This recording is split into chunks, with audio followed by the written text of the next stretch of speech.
And good morning, everyone. It's the top of the hour. I'm Luli Castro, Swiftland's Executive Director, and it is my pleasure to welcome you to this morning's webinar, Patron-Driven Acquisition, Who Gets to Choose? Part 1. This webinar is the first of two in a very requested and intriguing topic. These webinars were developed specifically for you as a response to your direct requests. So please keep your ideas coming because they only help us help you do your jobs better. And I hope you'll join us for part 2, and that date will be announced a little bit later on in the session, so you can continue to dig down in this very relevant topic in today's world of libraries. Today's webinar is being presented by Dr. Naomi Gold, and it's my distinct pleasure to introduce you to her. Dr. Gold is the Assistant Dean for Learning and Outreach Services at the Walsh Library, Seton Hall University in South Orange, New Jersey. Prior to joining Seton Hall, she served for 4 years as the Research, Reference, and Outreach Librarian at Samford University in Birmingham, Alabama. And she simultaneously served as an adjunct instructor in the School of Library and Information Studies at the University of Alabama before joining that faculty full-time. Please welcome Dr. Gold. Thank you, Luli, and thank you everyone for being here. I'm really delighted and honored to be presenting to you. And I'd like to thank Luli for the opportunity and Aaron for all your help. I'm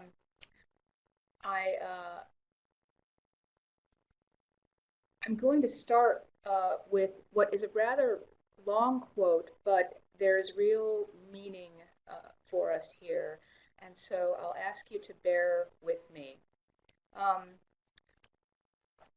A library is more than a shopping site built to satisfy immediate patron needs. A well-chosen collection is a cartography of knowledge that helps guide the novice researcher toward books that they would never think to ask for. Umberto Eco said, "The whole idea of a library is based on a misunderstanding, that the reader goes into the library to find a book whose title he knows. Its real purpose," he said, "is to discover books of whose existence the reader has no idea." For him, OpenStax were a triumph. When libraries turn to ebooks, browsing will be circumscribed by the cleverness of your interface and the dimensions of your computer screen. The library is a commons, a resource for the entire community, furnished with books that can be shared amongst ourselves and beyond local boundaries, so that, by pooling our library holdings, we can all accommodate the unanticipated and occasional need. Sharing among libraries is something that most ebooks don't allow. Now, please know that this is, I'm not going to start elaborating on a philosophy or perspectives on ebooks. Nevertheless, as I proceed, I think you'll begin to understand more fully how this quote applies to our current topic. I should start out by saying that I welcome people to raise their hands and interrupt me in the course of this presentation. Please do know that there will be time at the end for questions and comments, but I don't want you to feel as though you have to either literally or figuratively sit on your hands. I know that in this kind of environment, a webinar, when you're listening to a disembodied voice, it can be particularly challenging. So do feel free to participate if you care to, and or wait until the end if you care to. One of the things that one of the types of feedback that I appreciated from Luli when we were planning this was her idea, or rather I should say, well-placed insistence that this webinar be in 2 parts. I had very grand ambitions for how much could be done in one webinar, and she said, no, this really needs to be broken down into 2 parts, and the more I worked through this material, the more I realized the wisdom of this. Because it's not meaningful to delve into the technical details of patron-driven acquisition until we have a conceptual sense of the subject and can formulate deliberate, educated approaches to making choices, and in particular, until we've educated ourselves to the point where we can be asking the right questions. Knowing what questions to ask puts you at least halfway toward a solution. Finding out what you don't know, knowing what you don't know, is a very important part of any decision-making process. And so in the course of this first part, we're going to be asking critical questions about patron-driven acquisition and its rightness, or its partial rightness, or maybe its the absence of usefulness in certain library environments. One of the important reasons for asking critical questions about this topic is this. Librarians share a number of common characteristics, and one of the chief characteristics shared by all librarians is service orientation. Librarians are curious, eager, and willing to try new things, especially if it adds to, augments, enhances patron service, and have shown themselves historically to be eager to make use of new technologies.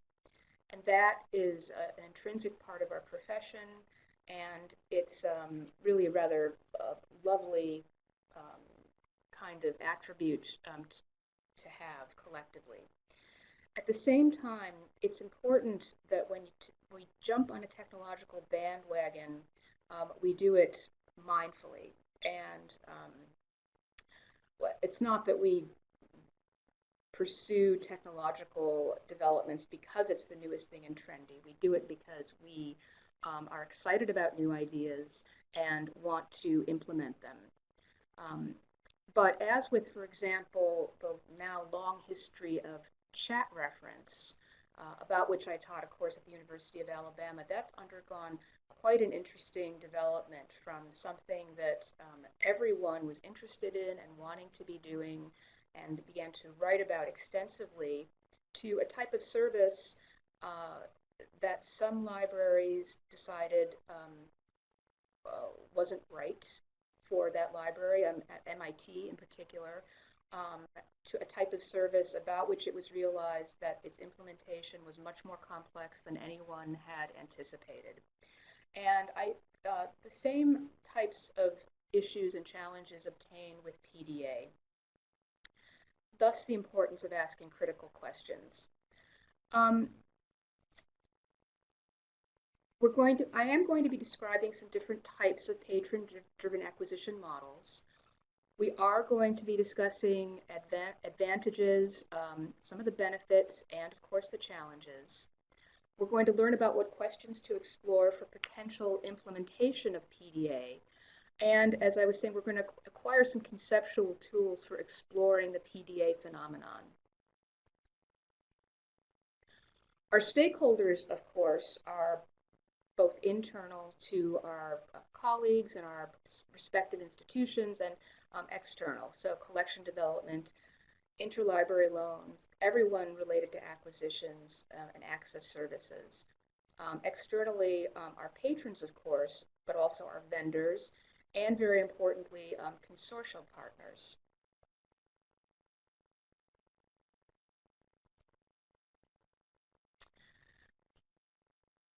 Now, one important issue or question to address is this. All acquisition, from really the time the contemporary library has existed in a form that we can recognize, is ultimately patron-driven acquisition. It's our whole reason for being. You may know that actually, I think today is the 7th or 8th day of Passover. We're still in the midst of the Passover season. So in the spirit of the season, therefore, I want to ask, how is this type of PDA different from all other types of PDA? How is PDA, as it's currently being practiced and written about, different from what libraries have always done?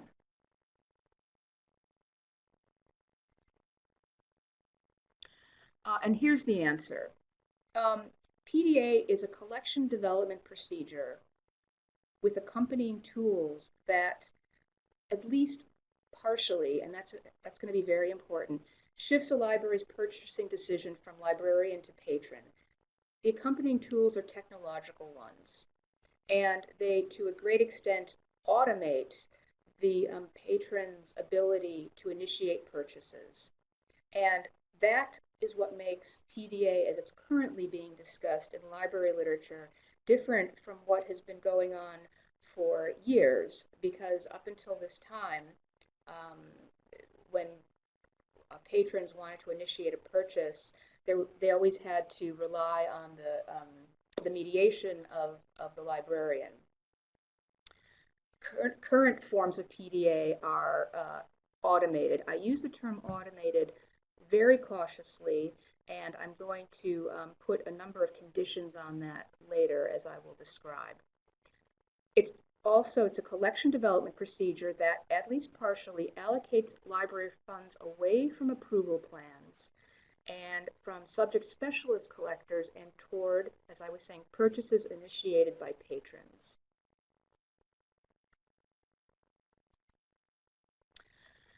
As is the case with many aspects of the library field, and this was certainly true of chat reference as I explored the literature over the years, there's a variety of terms that you either have or may in the future find that to describe patron-driven acquisition, and I wanted to list some of them for you here. Among the most interesting: collaborative collection development, demand-driven acquisitions. The term just-in-time is used very frequently, just-in-time acquisitions or just-in-time purchasing. Patron-initiated acquisitions, point-of-need acquisitions. I think it's interesting in the library field how when new technologies are introduced and new forms of service are introduced, there is not, at least at the beginning, shall we say, a controlled vocabulary, which is a little bit interesting and somewhat ironic for our particular profession, which relies so heavily on controlled vocabulary. Nevertheless, there is not yet, shall we say, a controlled vocabulary for this particular form of service, but I prefer patron-driven acquisitions. I noticed that I have Patron-Drive acquisitions at the top, and that is a typo. I think I told Aaron at the beginning, if you find a typo in my PowerPoint, please don't tell me. So there, I've discovered it. One always discovers these things after the submission. All right, what are some of the reasons that libraries are interested in PDA? What are some of the benefits? One of the chief benefits is that it allows libraries to purchase only those titles that are truly used. Now, this, I think, is a particularly, and shall I say, acutely important for academic libraries. And that's the type of library with which I have the most experience.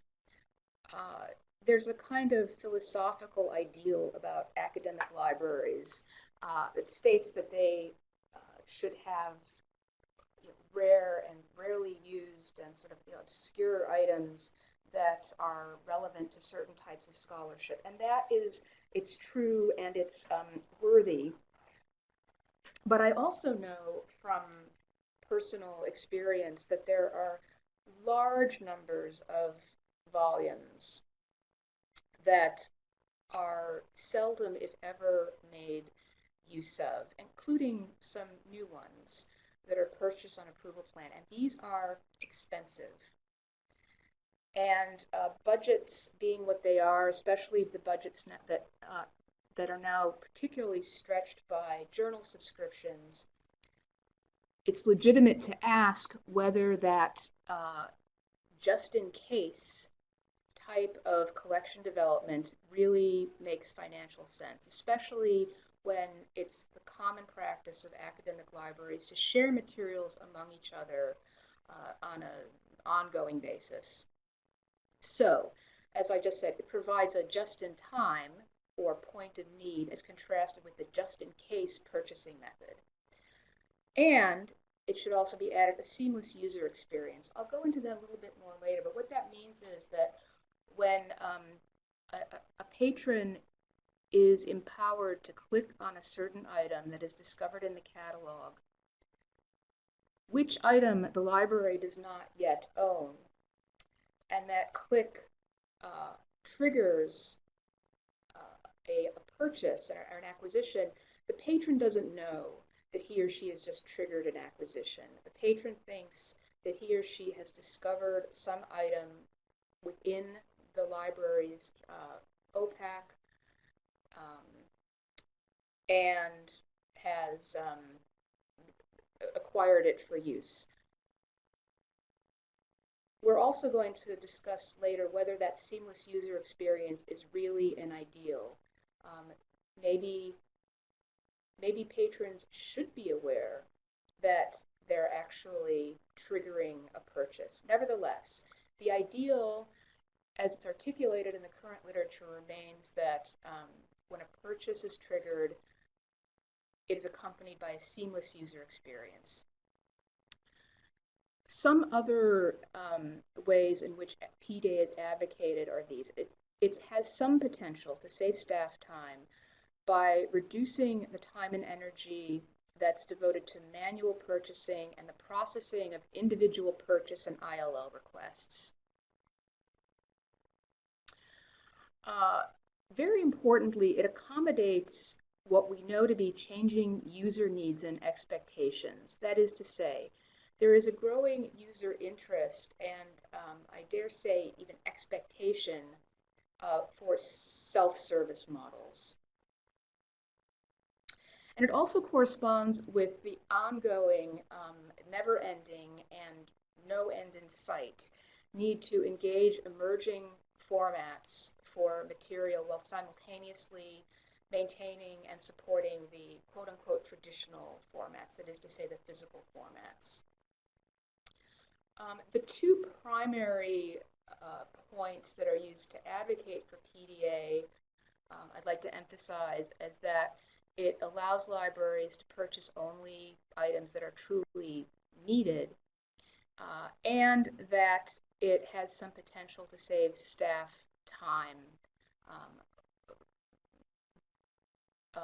because they are spending less time with their own kind of attempting to guess what patrons are going to need.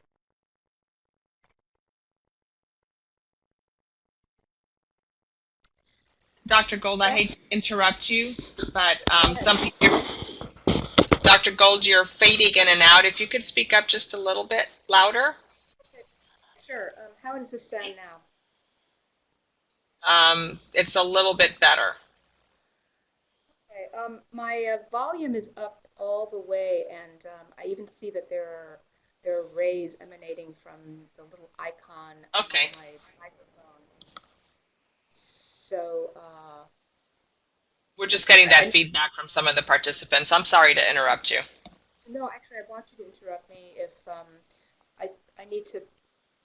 I'm using a headset, and the microphone is attached to the headset, so I look like I'm in a call center, and I'm speaking right into the microphone. I do apologize if I'm fading in and out. Are you hearing me clearly, Lily? I am. All right. I have no problem hearing you. I'm hearing you perfectly. Okay, so that's a good indication. Ladies and gentlemen, know that I'm speaking directly. I'm speaking directly into a mic, and I'm actually. Well, Lena says that I'm quieter. I will attempt to raise my voice. Luli, do feel free to continue to interrupt if people are having difficulty hearing. Yes, we're monitoring the chat box. That's the only reason I interrupted you. But when you did raise your voice a little bit, it got better. Okay, so maybe this is what needs to happen. So thank you. Maybe should, Aaron, how is my audio for you? If you don't mind me putting you on the spot. Like I had said before, my speakers are very good, so I'm able to raise them very high. Okay. But I know in comparison, it's probably low for others. Okay, so I am going to project and continue. Don't hesitate to interrupt again. It's not at all upsetting or off-putting for me. To give you some idea of the extent to which PDA was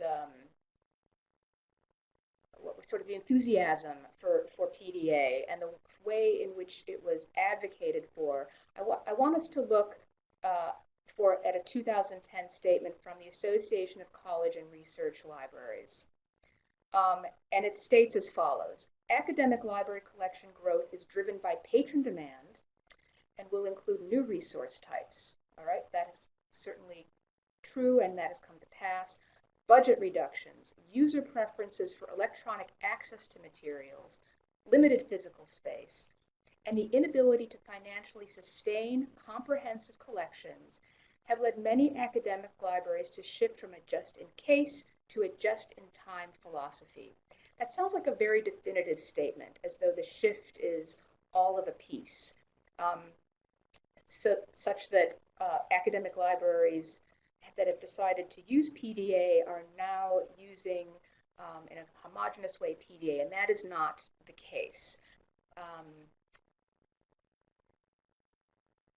It is true that budget reductions and all of the other statements that were made here can be seen to be valid. I'm going to take issue later on with this notion of user preferences for electronic access to materials as they relate to books. And the contributing factors, as were stated in the ACRL statement, were low circulation of a great number of materials, the economic pressures that we all know about in whatever type of library we are, and the availability of new vendor products for online ordering. So that was back in 2010. Here are some of the objections to patron-driven acquisition as they've developed over time. And you've probably guessed it, that there's a potential loss of control over collection development. And librarians want to control their collection development for very good reasons, not for the sake of control per se, but because we are responsible for collecting, well, responsibly, and for meeting the needs of a variety of users. And in general, we need to know what's coming into our libraries.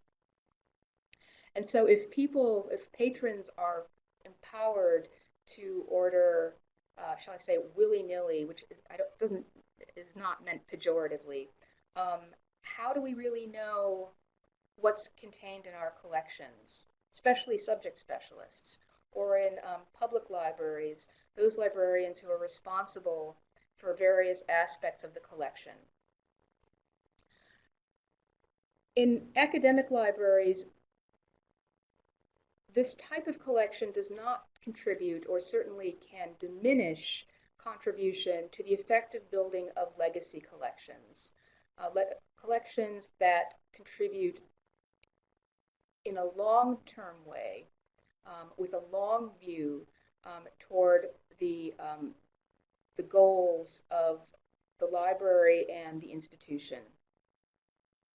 Certainly, triggered purchases may get out of hand if the library's user base is large, as many of ours are, and the process not managed carefully. We're going to talk more about that, the process needing to be managed. one of the ways for which PDA is advocated is based on the notion that it can save, say, staff and we should say librarian time. And I want to suggest that it does precisely the opposite. You'll remember earlier that I used the term automated very cautiously. Certainly there are technological processes that make the current version of PDA automated, but the entire process must be managed and overseen in an ongoing way that I think almost inevitably increases staff workload.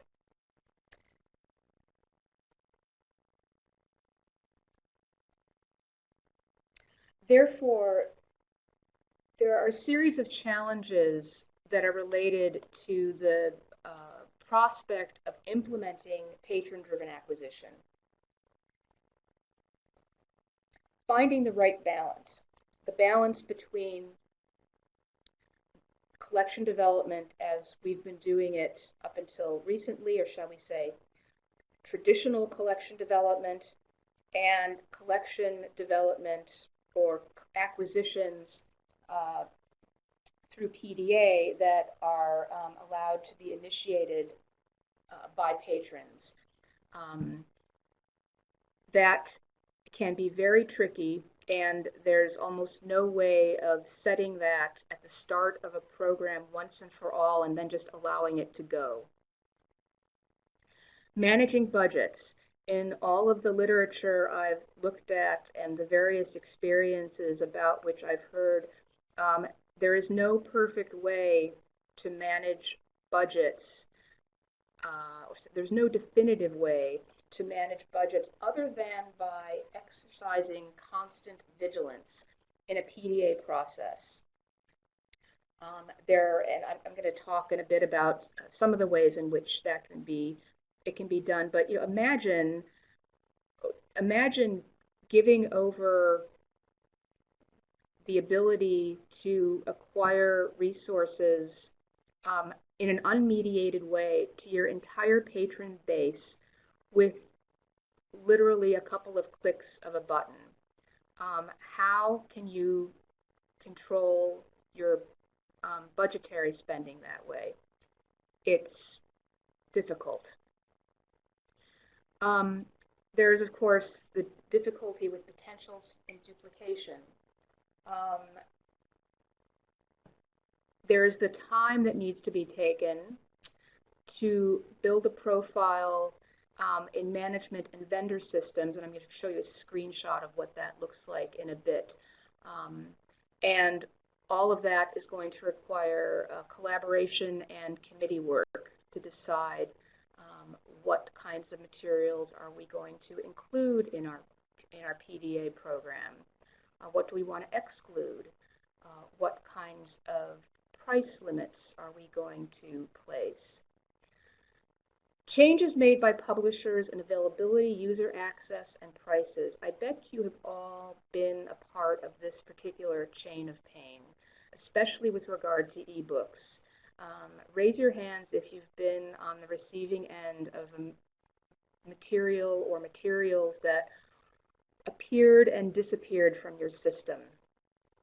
One day it was there, and the next day it wasn't. And it's because the publisher initiated some kind of change about which, with regard to your electronic resources, with regard to a subscription, about which you weren't made aware. So the real challenge of that is very heightened in the PDA process. Thank you for those of you who raised your hand. And the trickiness of the purchase triggers, that is the mechanized system by which patrons can click on a button and initiate a purchase that maybe he or she had he or she been able to be more mindful about it, might not have done. I think you're getting the picture of potential loss of control that can make the life of librarians, both in public services and in technical services, more complicated than it already is.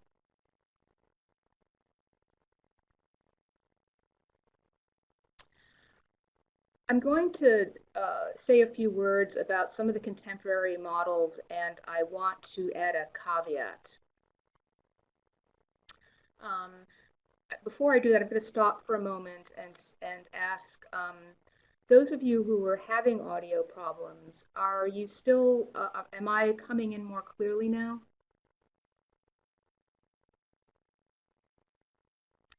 Okay, Lena, thank you for letting me know that. Okay, Dharme, thank you. As Luli mentioned at the beginning, but I'll mention now, I did a lot of online teaching for the School of Library and Information Studies at the University of Alabama. So I'm very, I've had experience with, and I'm very mindful of these types of problems. And should I say, when I say they don't rattle me, of course they rattle me because I want people to be served well, but it's not anything that I haven't seen before. So I appreciate when people jump in and say, oh, you know, you need to speak louder, you're fading out, I'm having problems. Wimba does not rule. Oh, one day we'll let you in on, oh, all the jokes about Wimba. All right. Ebooks and digital publishing, as I'm sure most, if not all of you are well aware, are technologies that are progressing, developing at a very rapid rate. It's never ending, it's ongoing. An attempt to summarize neatly and definitively the technological platforms and the various offerings that are made available by the vendors that provide PDA materials may be accurate today, but it is very likely to be outdated tomorrow. That's a slight exaggeration. It's very likely to be outdated next week. And so I haven't attempted to do that. However, the world of PDA has a number of features that have remained constant. And so rather than giving you the fish, so to speak, I'm going to teach you how to fish, what features to look for, and what kinds of features you can expect to find. All right. There are three primary ways in which PDA acquisition has been made possible, technologically speaking. The first one is a purchase triggered by an ILL request. And librarians at the start of this will establish criteria prior to the initiation of the PDA program, criteria that establish, for example, subject matter, pricing, as I was saying, the types of materials that are not allowed to be required, very often in academic libraries and quite possibly in public libraries as well. Textbooks fall into that category. And so based on a variety of variables, a set of materials that can be acquired by PDA is triggered through an ILL request. The second way is a purchase triggered for use after discovery of an ebook. By discovery, I mean something quite specific. I'm talking about discovery platforms such as EBSCO Discovery Services, or whatever service your library uses to help users find a variety of materials in a variety of formats. So what will happen in this case, and I think this will help to respond to a question that I saw glancingly in the chat window. Librarians will work with a PDA vendor to make certain decisions about the types of materials it wants to offer for PDA, and it will load those records as MARC records into the library system, such that they look like ordinary catalog records. So it will work with the vendor, choose, say, a group of 5,000 materials based on certain criteria, which materials the library does not yet own. Load those MARC records into the library system. They appear in the discovery process as ordinary library materials. A patron discovers one of these and upon expressing interest in it, triggers a purchase. The seamlessness that I was referring to earlier is the result of the fact that the patron doesn't know that he or she has initiated a purchase. The patron thinks that this is an ordinary piece of library material. Yes, in a way, this is similar to an approval plan insofar as the library has, by necessity, established a set of criteria for the kind of material that are going to be loaded into the system, or the MARC records for which are going to be loaded into the system for discovery. Often, especially with regard to ebooks, or I should solely with regard to ebooks or electronic materials, there is a process by which a material can be rented through the automated system for a certain period of time, and after a certain number of rentals, the vendor will automatically trigger that as a full-out purchase. I think some of you may have seen an analogous process with interlibrary loan. Actually, it's the publishers that have been on top of that, and especially with science, technology, and medical material. So if your library has borrowed 3 or 4 times a particular article from a particular journal, after a certain point, the publisher will come back at you and say, you know what, you just need to buy this for your library. You can't keep borrowing it. And there are certain aspects of PDA that can also work like that. So once again, MARC records are loaded into the system. They appear as ordinary records. The library does not yet formally own them. The library can formally and explicitly own the item once a patron expresses interest in the item and triggers that process. With regard to physical books, likewise, a purchase can be triggered by selection from a vendor list. Again, the library loads portions of the book list into the catalog, and when a patron requests the desired book, he or she is then alerted when it's delivered. Many libraries that have established a PDA program have used a mixture of all of the above. The University of Arizona, for example, is one of them. If you're in the position of wanting to initiate this kind of program, I want to suggest that you start with your current vendors, whether for ebooks, whether you're using EBSCO or Yankee Book Publisher, and don't go searching around outside of your current partners at the start, for 3 good reasons. Number one, you're already working with that particular vendor, so you may have minimal or even no additional platform fees.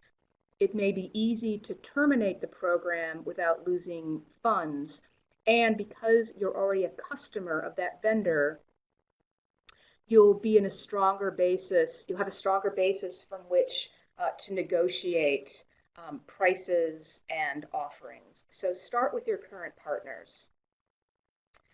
If you're in the position of needing to start looking for a vendor, there are a number of features that you should be exploring. So the number of publishers and the collection breadth and depth. What kind of platform fees are involved with setting up the program?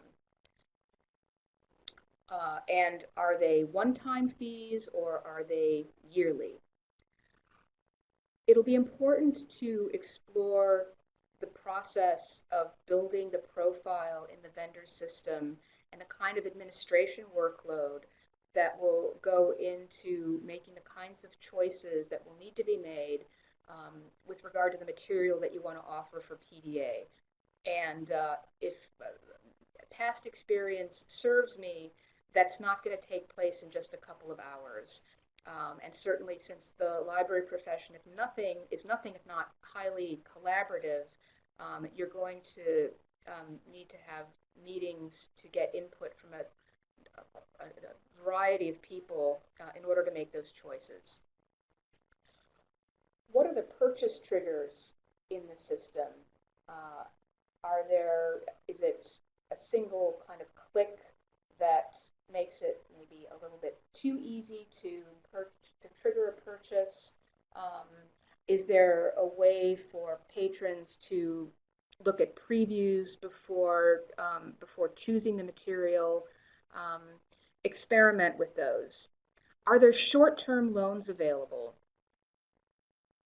I think that's very important, and it's a very worthwhile kind of feature to seek out. Access levels. This is a constant source of strife with ebooks, as I'm sure many, if not all of you know. I'm sure, raise your hands if you've ever dealt with the ebook that has only one simultaneous user allowed at a time. Right. And if it's sometimes with some books that's okay, but when they're books that are highly sought out, whether it's in a public library by users who are interested in similar subjects, or in academic libraries where books are being used for a particular subject, it's difficult. The user experience, how especially with regard to ebook platforms, and I'm going to say some more about that in a moment, and your payment options. That's where you really want some room to negotiate with the publishers. Oh, Alina, have you raised your hand with a question, or were you responding to my earlier question?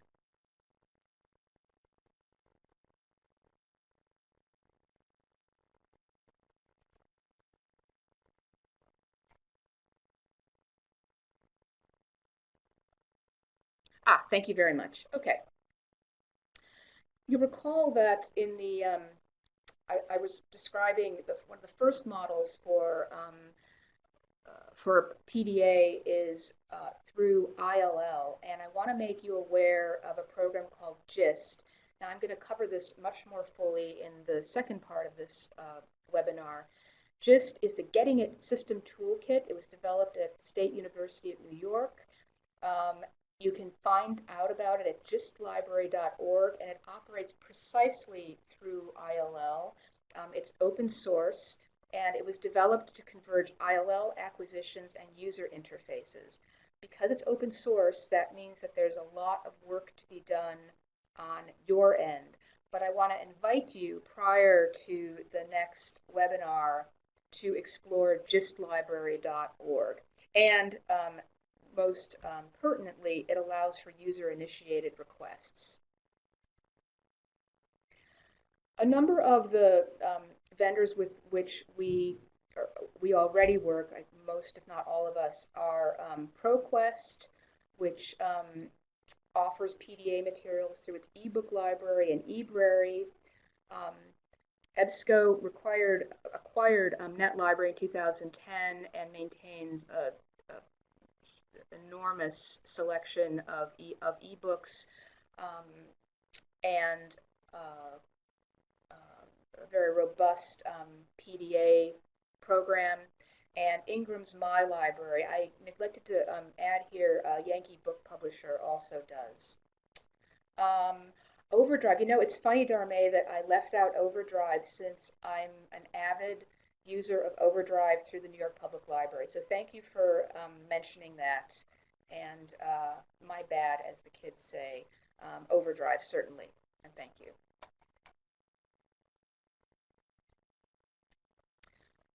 Once again, when you're considering implementing a PDA program, you're going to want to consider these questions. Which disciplines or areas?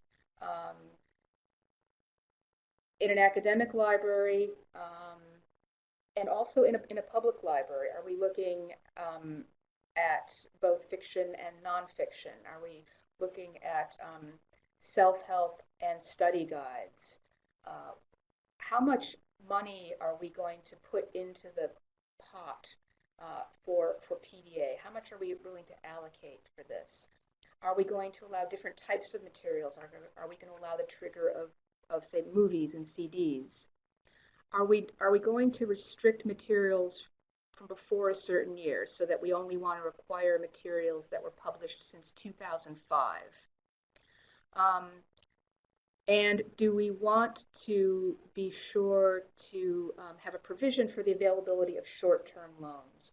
I think you're getting the picture that there's a lot of planning that needs to be put in place for the PDA process. I'm going to skip ahead to something more visual. This is a sample setup screen. And any of you who manage electronic resources may recognize this type of screen. And when I talk about making choices about the profile you're going to set up, this is very concretely what I'm talking about. So for example, and as I was stating earlier, you may decide on a certain quantity and say to the vendor, all right, we're going to allow for 10,000 titles, and we're going to have to monitor our budgets and usage patterns to either reduce or expand that. Subject areas, inclusion, exclusion dates, excluded items.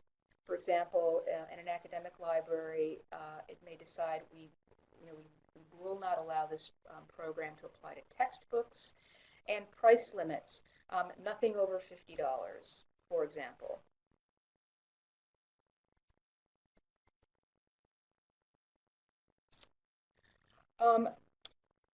I was saying earlier that at least 3 of the, well, shall we say 4 of the advantages for patrons are can be summed up in the seamless user experience. But I'm not sure that that's necessarily a good thing, because I think it's actually important, and we can debate that. I think it's actually important if a library has a PDA program for a user to know that he or she is triggering a purchase. I think it creates a certain kind of mindfulness that is necessary and useful. And I also think that and again, we can debate this, it may not be a good idea to essentially let patrons go shopping with our money without some mediation. And that sounds, that's not meant pejoratively, and it's not meant to be sort of parsimonious. I'm not speaking from my inner Scrooge. But I think we need to think about the reality that we're giving over a portion of our budget to patrons, and they don't even know. And I'm not sure that that's a good thing. We may have, and so I expect that we can have a discussion about that. Controlling costs is a constant issue. Challenge is a nice word for it. I'll go so far as to say it can be a real problem. It's possible to build a kind of throttle into the system so that if the rate of purchases approaches a certain threshold, the system can be triggered to reduce the number of items offered through PDA. With regard to the issue that I was mentioning earlier of staff time investment, know that when that happens, say if you've approached your budget constraint with regard to PDA items and you're going to reduce the number of items offered through PDA, that your catalog records are going to have to be suppressed to reflect that so that those items aren't appearing. And then if the budget situation changes or if you've moved into a new fiscal year, and then reactivated. So your technical services people are going to be intrinsically involved in this process. Vendors do include management tools for tracking. And again, while those are electronic, they are not automated. They require people, people monitoring, eyes, ears, and minds engaged.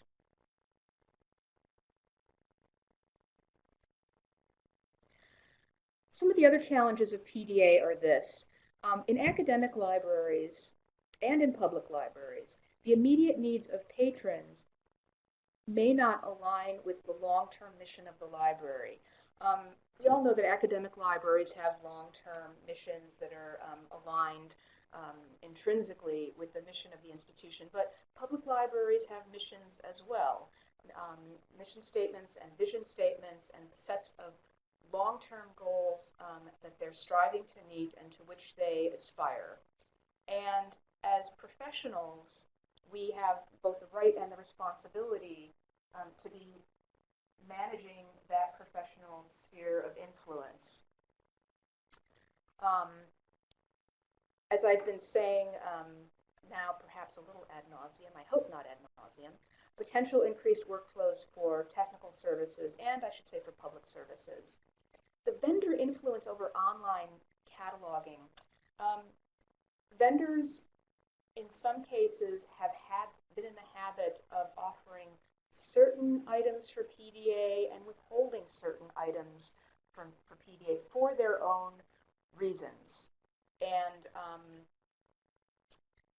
so that certain items that vendors want to get out there, so to speak, are offered more readily for PDA than certain other items. And so once again, vigilance is required. The complicating licensing of ebooks. What can I say about this? Raise your hands if you've had, by the way, insert frowny face there. Complicated licensing of ebooks accompanied by third-party software that sometimes required, such as Adobe Digital Editions. Again, insert frowny face. I didn't use any emoticons here, but if I had, with regard to Adobe Digital Editions, the emoticon might have even been crying a little bit. And in particular for academic libraries, there's a strong preference for physical books rather than ebooks. I don't know that this is the case for public libraries. In fact, my intuition, as well as what I've learned anecdotally and what I see people doing on the subway, tells me that for personal reading, people like their ebooks, they like their Kindles. But I will tell you almost definitively, that's an odd one, definitively from personal experience in 3 different academic libraries, that neither students nor faculty like ebooks. They're complicated to use. They don't allow for the kind of browsing and also in-depth focus that is that's the natural element of the physical book. I don't like ebooks. And if I need to use an ebook, I inevitably print the information out. So I think the ebook situation is different in public libraries and academic libraries. But I think there's a particular problem for academic libraries. In addition, electronic books in the academic library context are expensive. We're not talking about a $10 or 99-cent Kindle book. We're talking about $90 to $150 books. Yes, Darmaine, fiction is much easier to absorb than nonfiction as ebooks. So these are some of the challenges of PDA. Quickly, publishers are uneasy too. Titles previously purchased by approval plans almost automatically are now purchased later or not at all. And free preview features sometimes exhaust the value of the book for the user such that the user doesn't buy it. I've actually experienced that myself using certain things in Google Books and thinking, okay, you know, I've got what I wanted, so I don't need to buy you. Thank you. Publishers are also worried about short-term loans inhibiting sales. So my recommendations are these. Learn to ask the right questions, and I hope that some of the material in this webinar has helped you to do that. Question everything. Expect to experiment. Don't expect to put a PDA program into place and then have it march forward without constant oversight and intervention. Expect to evaluate and make changes. Also, very importantly, keep patrons informed. Of course, you want to, I was about to say, of course, you'll want to inform them about the PDA program. I think it's useful for patrons to know when this kind of program has been initiated, the seamless experience notwithstanding. For the reasons I was articulating earlier, I think patrons should know that they're potentially shopping with your money. The other reason to keep patrons informed is this. If you have reached a budget constraint and have to remove certain things from the system, it's important to keep patrons informed about that. That's part of the whole challenge of the way publishers sometimes remove electronic materials, and a patron will approach the reference desk and say, hey, I found this book or article yesterday and now it's gone. Where did it go? It's been removed from the system. So keeping patrons informed about the kinds of changes you've made to the system in response to certain issues is an important thing to do. In part 2, which will, I hope I didn't scoop Luli or steal her thunder. That's happening on May 29th. I'm going to set out a series of best practices as they've been articulated in the literature. I'm going to offer a more detailed discussion of implementation, and I'm going to talk about PDA as it applies to archives and special collections, because it does in ways that you will find perhaps a little surprising and probably very interesting and delightful. Thank you for your time and attention, and I'd be very happy to entertain comments and discussion now.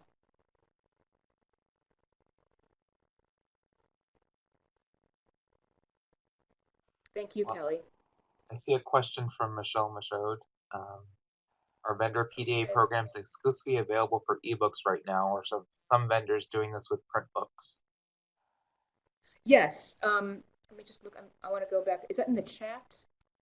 That is in the chat. Okay. Before my. No, actually, there.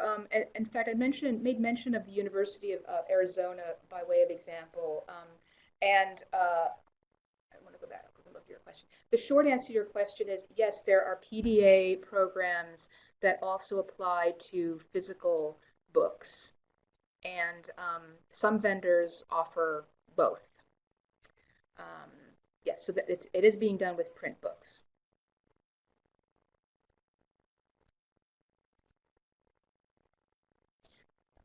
I wonder if any of this surprised you. I think that it's been my experience with library literature that deals with new or relatively new service technologies that the first round of written materials tends toward both endorsing the service and then describing how the library implemented the service.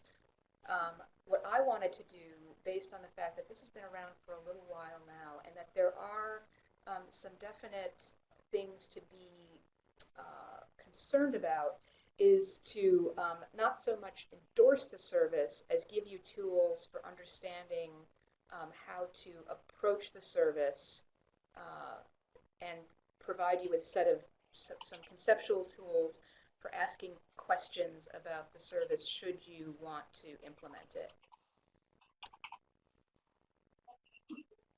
All right, well, I am going to interject. Feel free to keep asking questions. Thank you, Dr. Gold, for a wonderful webinar. We are very lucky to have you be able to participate in this learning opportunity. Great information and sneak peek of what is coming up. Again, part 2 of PDA, Patron-Driven Acquisitions, will be on May 29th, like she said. It will also be from 10 to 11 a.m. Eastern. We have Library Staff Day for those of you that are in the area or would like to come to the area. That will be on May 6th. If you're here in the area and like cataloging workshops, we have Dr. Karen Snow coming on May 22nd for cataloging troublesome stuff. And she would also be back in July for Introduction to Library of Congress subject headings. Please feel free to check out our online calendar for our various trainings that we have to offer. Please keep an eye out on your emails from our distribution list as well as the Florida listserv. We also will be posting on our Facebook page and on our Twitter, so feel free to check those out as well. And again, thank you so much, Dr. Naomi Gold, for this great and informative webinar. Thank you for the opportunity, and I'm very happy to have met you all virtually speaking. I look forward to perhaps meeting you face-to-face one day. That's definitely in the works.